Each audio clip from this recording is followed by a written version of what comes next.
ನೋಡಪ್ಪ, ಯಾರಿಗೂ ಗಾಬರಿ ಬೇಡ. ಇದು ಪ್ಯೂರ್ಲಿ ಪಕ್ಷದ ಸಂಘಟನೆ ವಿಚಾರ. ಎಲ್ಲ ಇಡೀ ದೇಶದಲ್ಲೇ ಎಲ್ಲ ಬ್ಲಾಕ್ಗಳು, ಜಿಲ್ಲಾ ಕಾಂಗ್ರೆಸ್ ಅಧ್ಯಕ್ಷರು ಇದನ್ನೆಲ್ಲ ಚೇಂಜ್ ಮಾಡ್ತಾ ಇದೀವಿ. ಮಲ್ಲಿಕಾರ್ಜುನ್ ಖರ್ಗೆ ಅವರು ಬೆಳಗಾಮಲ್ಲಿ ಏನ್ ಘೋಷಣೆ ಮಾಡಿದ್ದಾರೆ ಅಂತಂದ್ರೆ this is a year of organisation ಅಂತ ಹೇಳಿದ್ದಾರೆ. ಸಂಘಟನೆ ವರ್ಷ ಇದೆ.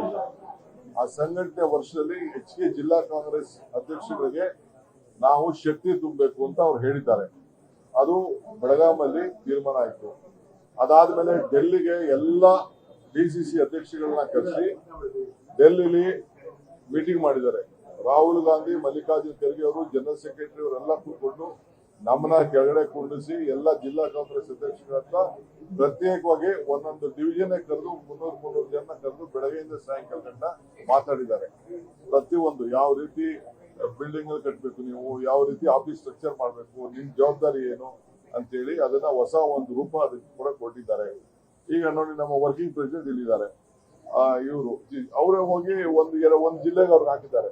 ಅಲ್ಲಿ ಯಾರು ಮಾಡಬೇಕು, ಏನ್ ಮಾಡ್ಬೇಕು ಅಂತ ಪ್ರತಿಯೊಂದು ಬ್ಲಾಕ್ ಅಲ್ಲೂ ಕೂಡ ಅವ್ರು ಹೋಗಿ ಮೀಟಿಂಗ್ ಮಾಡ್ತಾ ಇದ್ದಾರೆ. ಹರಿಪ್ರಸಾದ್ ಇನ್ಚಾರ್ಜ್ ಸೆಕ್ರೆಟರಿ ಕೂಡ ಅವರೇ ಹೋಗಿ ಅಲ್ಲಿ ಮೀಟಿಂಗ್ ಮಾಡ್ತಾ ಇದ್ದಾರೆ. ಹಂಗೆ ನಾವು ಕೂಡ ಇಲ್ಲಿ ಕೆಲವು ಟೀಮ್ ನ ಲೋಕಲ್ ಕಳಿಸ್ತಾ ಇದೀವಿ, ಎಲ್ಲಾ ಕಡೆನೂ ಕಳಿಸ್ತಾ ಇದೀವಿ. ಬೆಂಗಳೂರು ನಗರಕ್ಕೂ ಕೂಡ ಒಬ್ಬ MLA ಇನ್ನೊಂದು ಖಾಲಿ ಇರೋ ಕ್ಷೇತ್ರಕ್ಕೆ ಇನ್ಚಾರ್ಜ್ ಹಾಕಿದೀವಿ. ನಾವು ಇಲ್ಲೂ ಕೂಡ ಇನ್ಚಾರ್ಜ್ ಹಾಕಿ ಸಂಘಟನೆ ನಾವು ಪ್ರಾರಂಭ ಮಾಡ್ತಾ ಇದೀವಿ. ನಮ್ದು ಹೊಸ ಏನು ಮುಂದಕ್ಕೆ ಏನು ಎಲೆಕ್ಷನ್ ಮಾಡಬೇಕು ಅದನ್ನ ಆದಷ್ಟು ಜಲ್ದಿ ನಾವು ಅದಕ್ಕೆ ತೀರ್ಮಾನ ಮಾಡ್ತಾ ಇದೀವಿ. ಸೊ ಅವ್ರು ಬಂದಿರೋದು ಸಂಘಟನೆ ವಿಚಾರ. ಜೊತೆಗೆ ಏನಾದ್ರು ಗ್ರೀವೆನ್ಸಸ್ ಇತ್ತು ಅಂದ್ರೆ ಹೇಳಿ ಅಂತ ಅಂದ್ಬಿಟ್ಟು ಅವರು ಲೆಕ್ಕಾಚಾರ ಆಗ್ತಾ ಇದ್ದಾರೆ. ಕೆಲವೊಂದು ಇವೆಲ್ಲ ಸ್ಟೇಟ್ಮೆಂಟ್ಗಳು ಬರ್ತಾ ಇದೆ. ಅವೆಲ್ಲ ಪಾರ್ಟಿನ ಡಿಸಿಪ್ಲಿನ್ ತರಬೇಕು.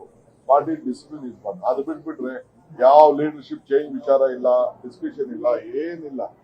ಅವೆಲ್ಲ ಯಾರು ನಾವ್ ಯಾವ್ದಕ್ಕೂ ಆ ತರದಲ್ಲಿ ಯಾರು ಇಲ್ಲ. ನಮ್ಗೆ 2028 ಇಸ್ ಇಂಪಾರ್ಟೆಂಟ್ ಫಾರ್ ಅಸ್. ಯಾವ ಇಕ್ಬಾಲ್ ಹುಸೇನ್ಗೆ ನೋಟಿಸ್ ಇಶ್ಯೂ ಮಾಡ್ತೀನಿ. ಅವ್ನು ಯಾರು ನನ್ನ CM, ನನ್ಗೆ ಯಾರು CM ಆಗ್ತೀನಿ ಅಂತ ನಂಗೆ ಹೇಳೋದು ಅವಶ್ಯಕತೆ ಇಲ್ಲ. ಇವತ್ತು ನಾಳೆನೆ ಅವ್ನಿಗೆ ನೋಟಿಸ್ ಇಶ್ಯೂ ಮಾಡ್ತೀನಿ. ಬಾಲಕೃಷ್ಣ ಹೇಳೋದು ಬೇಡ. ನನ್ಗೆ ಯಾರು ಅದೆಲ್ಲ ಬೇರೆ ವಿಚಾರ. ಪ್ರೆಸ್ ಮುಂದೆ ಯಾರು ಹೋಗ್ಬಾರ್ದು. ನಾನು ಹೇಳ್ತಾ ಇದ್ದೀನಿ, ನೋ ಪ್ರೆಸ್. ಇಕ್ಬಾಲ್ ಹುಸೇನ್ಗೂ ಹೇಳೋದಷ್ಟೇ, BC ಪಾಟೀಲ್ಗೂ ಹೇಳೋದಷ್ಟೇ, ಯಾರು BR ಪಾಟೀಲ್ ಹೇಳೋದಷ್ಟೇ, ಬಾಲಕೃಷ್ಣ ಹೇಳೋದಷ್ಟೇ. ಯಾರು ಇದಂತ ಅವಶ್ಯಕತೆ ಇಲ್ಲ.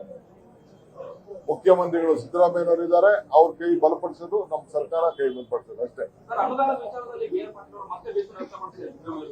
ನೋಡ್ರಿ, ನಾವು 1 ಲಕ್ಷ ಕೋಟಿ ರೂಪಾಯಿಷ್ಟು ನಾವು ವೆಲ್ಫೇರ್ ಸ್ಕೀಮ್ ಕೊಡ್ತಾ ಇದ್ದೀವಿ.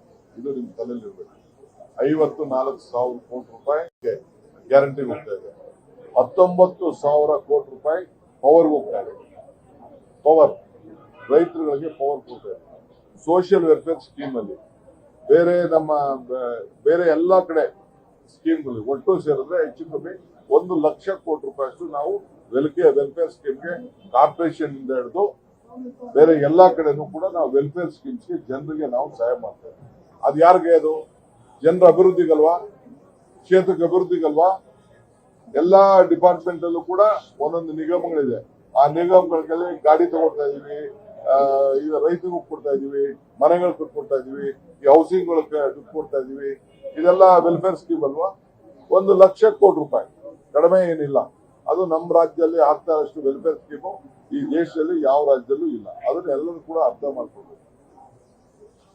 ಮಾಲೂರು ಮೇಲೆ ನಂಜೇಗೌಡರಿಗೆ ನೀವೇನ KMF ಅಧ್ಯಕ್ಷ ಸ್ಥಾನ ಕೊಡ್ತೀವಿ ಅಂತ ಭರವಸೆ ಕೊಟ್ಟಿದ್ದೀರಾ ಅಂತಾರೆ ಸರ್. ಇದನ್ನ ಅವರೇ ಹೇಳಿದ್ದಾರೆ.